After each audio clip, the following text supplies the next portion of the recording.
Dear friends, इस समय हम सीखने जा रहे हैं टाइप ऑफ सब्जेक्ट्स कि सब्जेक्ट्स कितने तरह के होते हैं। तो बेसिकली सब्जेक्ट्स दो तरह के होते हैं। एक तो होते हैं सिंगुलर सब्जेक्ट और दूसरे होते हैं प्लूरल सब्जेक्ट। सिंगुलर सब्जेक्ट में वो आते हैं जो एक होते हैं या एक वचन होते हैं, और प्लूरल सब्जेक्ट में वो आते हैं जो एक से ज़्यादा होते हैं, मतलब मोर देन वन।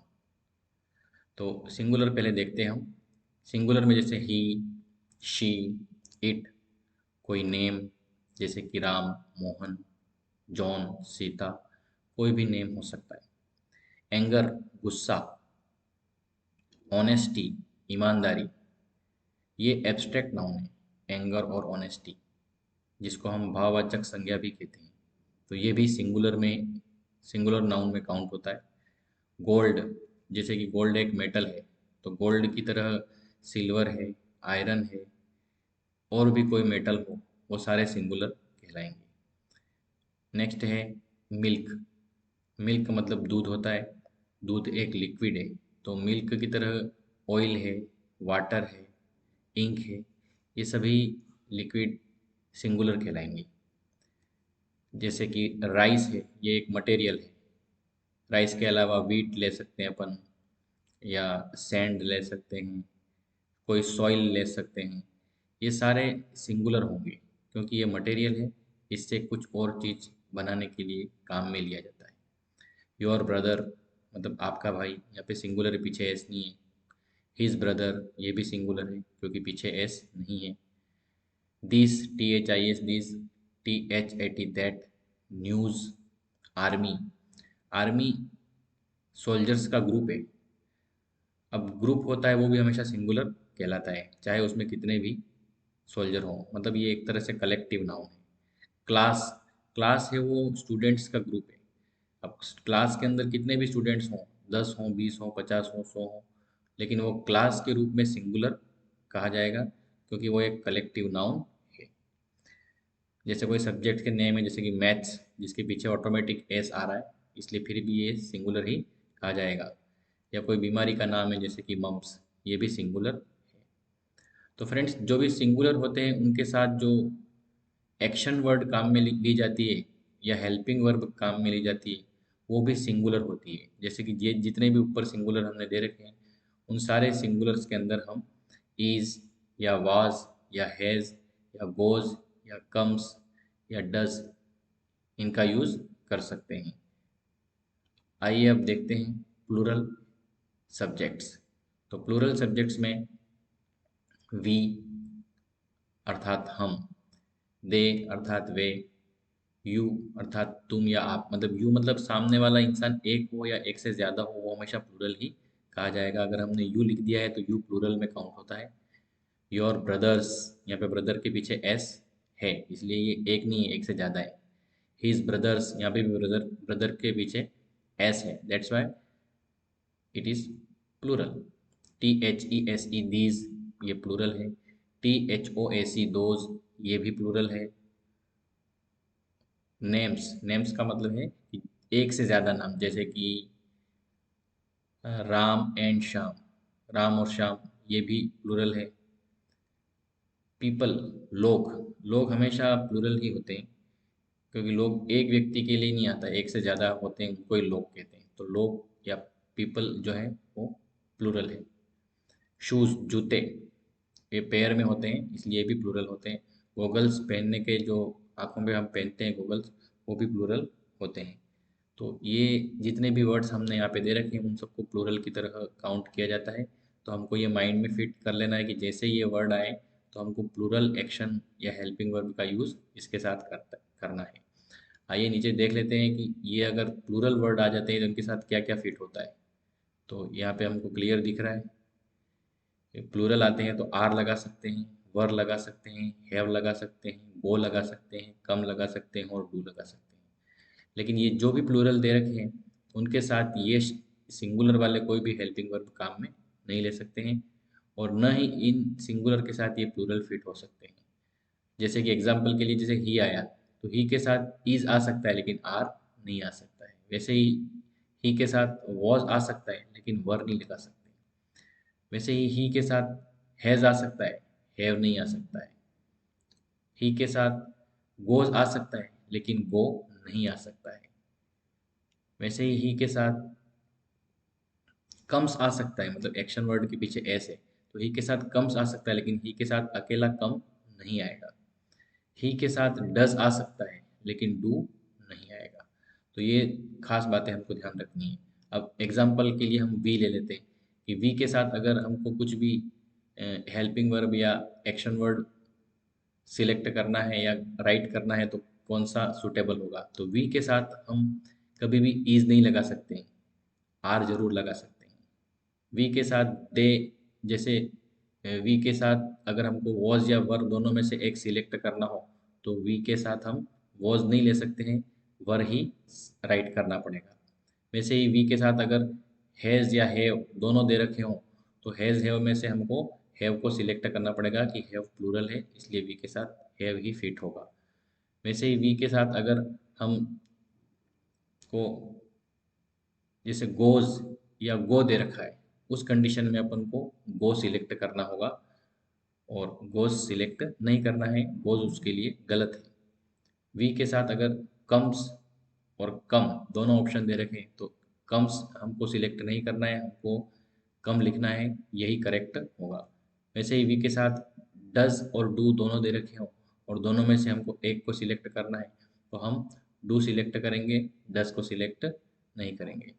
तो ये सिंगुलर और प्लूरल के खास रूल हैं जिसको हमको याद रखना होगा।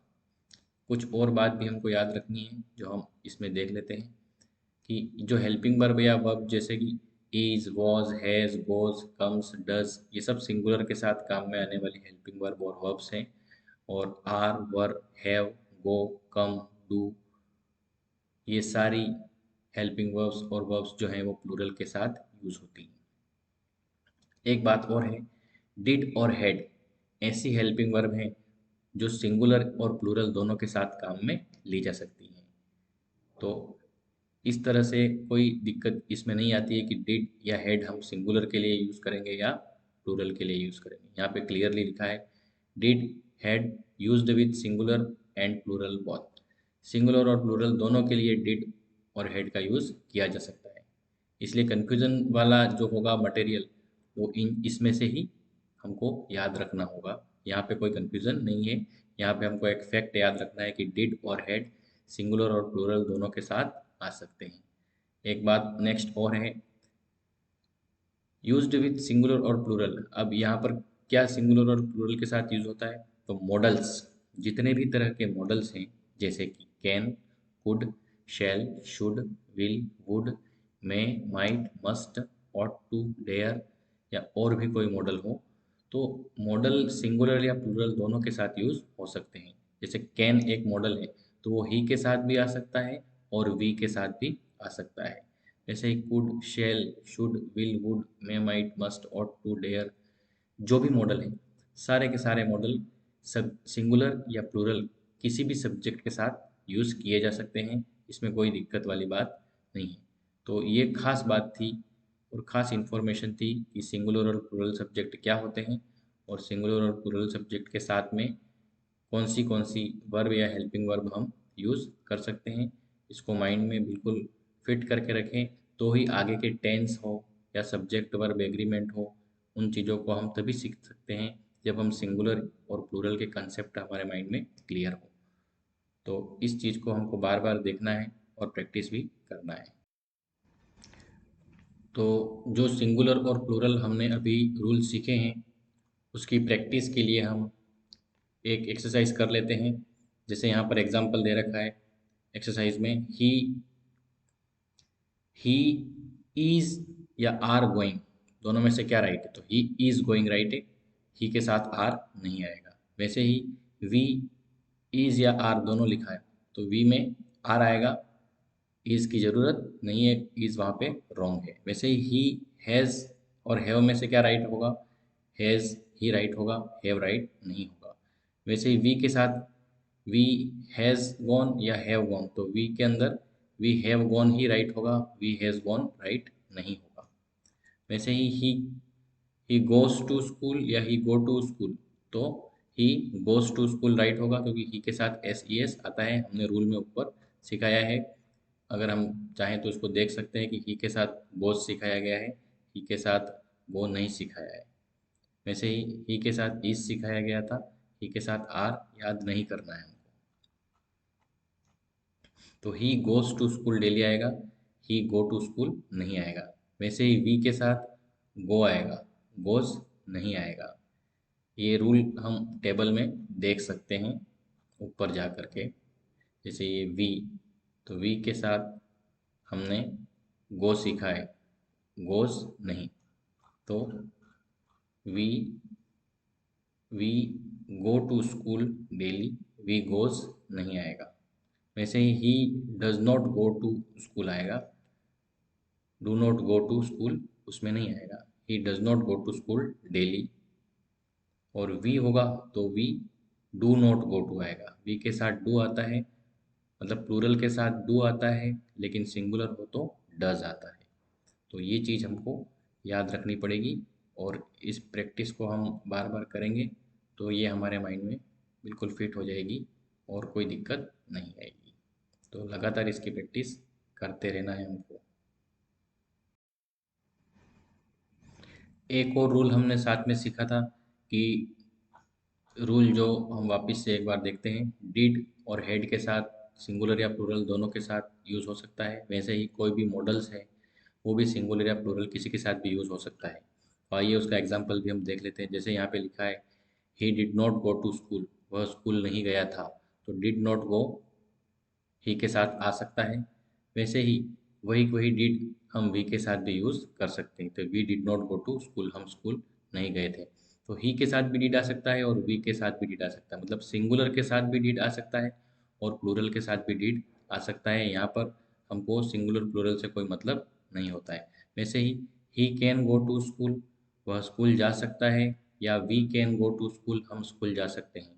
तो कैन एक मॉडल है, तो मॉडल सिंगुलर या प्लूरल किसी के साथ भी आ सकता है। मॉडल के लिए सिंगुलर और प्लूरल से रिलेटेड कोई स्पेशल रूल नहीं होता है। तो हमको ये चीज़ बिल्कुल माइंड में फिट कर लेनी है कि सिंगुलर और प्लूरल में क्या डिफरेंस होता है और किस के साथ कौन सी हेल्पिंग वर्ब और एक्शन वर्ड यूज़ की जा सकती है, ये माइंड में बिठाना है। और लगातार इसकी प्रैक्टिस आप करते रहें, बार बार वीडियो को देखें और ध्यान से देखें। और ये टाइप ऑफ सब्जेक्ट सिंगुलर और प्लूरल आपको याद है तो ही आगे आप टेंस वगैरह के टॉपिक जो भी सीखेंगे और समझेंगे तो आपको अच्छे से समझ में आएगा, नहीं तो कुछ न कुछ आपके कन्फ्यूज़न रहेगा। इसके अलावा सब्जेक्ट वर्ब एग्रीमेंट का भी टॉपिक होता है, जो 8th क्लास से स्टार्ट हो जाता है, या कुछ कुछ जूनियर क्लासेस में भी कभी देते हैं। तो सब्जेक्ट वर्ब एग्रीमेंट भी उसको ही समझ में आता है जिसको सिंगुलर और प्लूरल के कंसेप्ट क्लियर होते हैं। तो इस वीडियो में जो भी इंफॉर्मेशन आपको भी बताई गई है उस इंफॉर्मेशन को आप बार बार रिवाइज करके देखें, और वीडियो को पॉज करके या रोक करके आप इस इंफॉर्मेशन को नोट भी कर लें और प्रैक्टिस इसकी रेगुलर करें, ताकि आप अगर कुछ भी टेंस सीखते हैं, डायरेक्ट इनडायरेक्ट सीखते हैं, एक्टिव पैसिव सीखते हैं, सब्जेक्ट वर्ब एग्रीमेंट सीखते हैं, तो आप उसको अच्छे से समझ पाएंगे। अगर आपको टाइप ऑफ सब्जेक्ट अच्छे से नहीं आता है तो आप ये बिल्कुल माइंड में फिट कर लीजिए बात कि आपको टेंस वगैरह समझने में समस्या आ सकती है। उसके बाद सब्जेक्ट वर्ब एग्रीमेंट में भी आपको दिक्कत आएगी। उसके बाद पैसिव वॉइस में समस्या आती है और डायरेक्ट इनडायरेक्ट में भी समस्या आती है। तो कुल मिलाकर के जो भी ग्रामर में टेंस वगैरह की स्टार्टिंग होती है तो उसके पहले ये चीज़ सीखनी बहुत ज़रूरी है। तो ध्यान से इसको सीखें और बार बार प्रैक्टिस करें। आज के लिए सिर्फ इतना ही। अगले टॉपिक में हम अगले वीडियो के साथ मिलेंगे। Thank you.